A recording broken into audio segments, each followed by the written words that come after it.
Varicocele का pen होता है, बहुत ज्यादा दर्द होता है, उसमें बहुत ज्यादा पेनफुल होता है।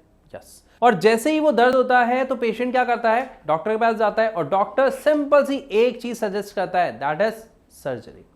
बहुत सारे लोगों को ऐसा लगता है सिर्फ सर्जरी ही इसका एकमात्र उपचार है, लेकिन यहां पर क्या आपका डॉक्टर आपको एक चीज की श्योरिटी देता है कि आपकी सर्जरी के बाद ये प्रॉब्लम दोबारा नहीं आएगी, आपके स्पर्म से रिलेटेड कोई इशू नहीं होगा, या फर्दर आपकी लाइफ में यही प्रॉब्लम दोबारा अकर नहीं होगी? तो यहां पर आप जान के हैरान रह जाएंगे कि आपके डॉक्टर साफ साफ कहते हैं कि ये प्रॉब्लम आपको दोबारा आ सकती है सर्जरी के बाद भी।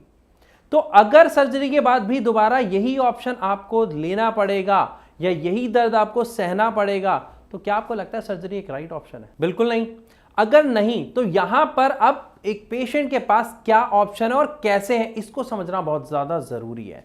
वेरिकोसील में समस्या हो क्या रही है? हमारा जो ब्लड फ्लो है, एक तरफ से ब्लड आता है जो ऑक्सीजनेटेड होता है, ऑक्सीजन यूज करने के बाद जिसे हम गंदा खून बोल देते हैं, वो वापस हार्ट की तरफ जाता है।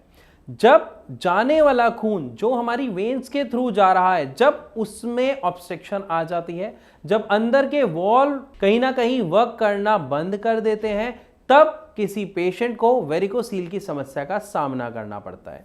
और जब यह समस्या होती है तो असल में दिक्कत होती क्या है कि ब्लड का जो फ्लो है, जब उसे रास्ता नहीं मिल रहा तो वो क्या करता है, वॉल के साइड में से रास्ता बनाता है और ब्लड जाना शुरू करता है। इसके लिए आप खुद देखें कि जब आपको पेन हो रहा है, अब जैसे ही आप लेग दीवार पे रखते हैं, लेटते हैं, तो आपको क्या होता है, रिलैक्स मिलता है। क्यों मिलता है? क्योंकि वो जो आपका ब्लड फ्लो है वो प्रॉपर हो पाता है, इसलिए आपको आपके पेन में रिलैक्स मिल जाता है, आराम मिल जाता है। लेकिन ये तो कुछ ही मिनटों का या कुछ ही टाइम का एक आराम होता है, ये दर्द फिर उठता है कुछ समय बाद।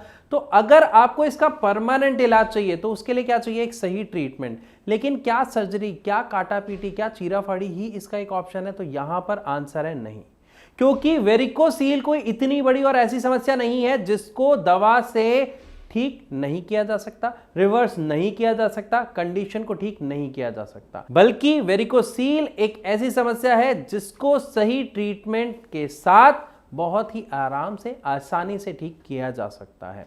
मैं ऐसा क्यों कह रहा हूं? क्योंकि बहुत सारे पेशेंट भारत होम्योपैथी में जो आते हैं, उनका एक्सपीरियंस है खुद का 1-1.5 महीने में, कुछ को 3 से 4 महीने में, कुछ को 6 महीने में। ये डिपेंड करता है किसको कैसा रिजल्ट कितने टाइम पर मिल रहा है। ये सब person to person, body to body vary करता है।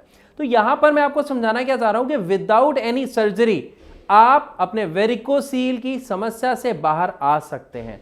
लेकिन उसके लिए आपको करना क्या है, एक सही दवा का चुनाव। और कौन सी दवा का चुनाव? यहां पे मैं आपको बताना चाह रहा हूं होम्योपैथिक। होम्योपैथी के बहुत सारे ऐसे फायदे हैं जो आप खुद भी जानते हैं। कोई साइड इफेक्ट नहीं होता, दवा बहुत छोटी सी क्वांटिटी में लेके, रेगुलर लेके आपको उसके रिजल्ट्स मिलने शुरू हो जाते हैं। साथ ही इसमें किसी तरीके का परहेज नहीं करना होता, और जो होम्योपैथिक मेडिसिन होती हैं उनके रिजल्ट बहुत ही अच्छे होते हैं, क्योंकि जो दवा है वो समस्या की जड़ पर काम करती है। फिर भी हो सकता है आपके मन में यहाँ पर कोई सवाल आ रहे हो कि सर हमें ये समस्या है, हमें दर्द उठता है, या हमें लगता है कि हमें वेरिकोसील है, इसके लिए मैंने यहाँ से ये ट्रीटमेंट लिया।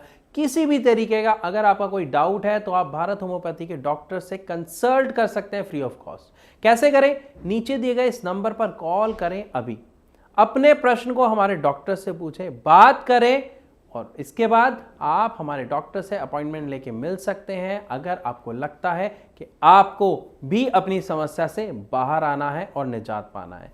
Rest life is yours, so choice is yours. आप कोई भी दवा लें, लेकिन हमारी यहाँ पर रिक्वेस्ट ये रहेगी कि ट्रीटमेंट चूज करने से पहले उसके बारे में समझ लें, जान लें, और फिर भी कोई क्वेश्चन रह गया हो तो आप कमेंट सेक्शन में लिख के हमसे पूछ सकते हैं। सो इसी के साथ आपसे चलने की इजाजत चाहूंगा और मिलूंगा अपनी अगली वीडियो में। तब तक के लिए नमस्कार।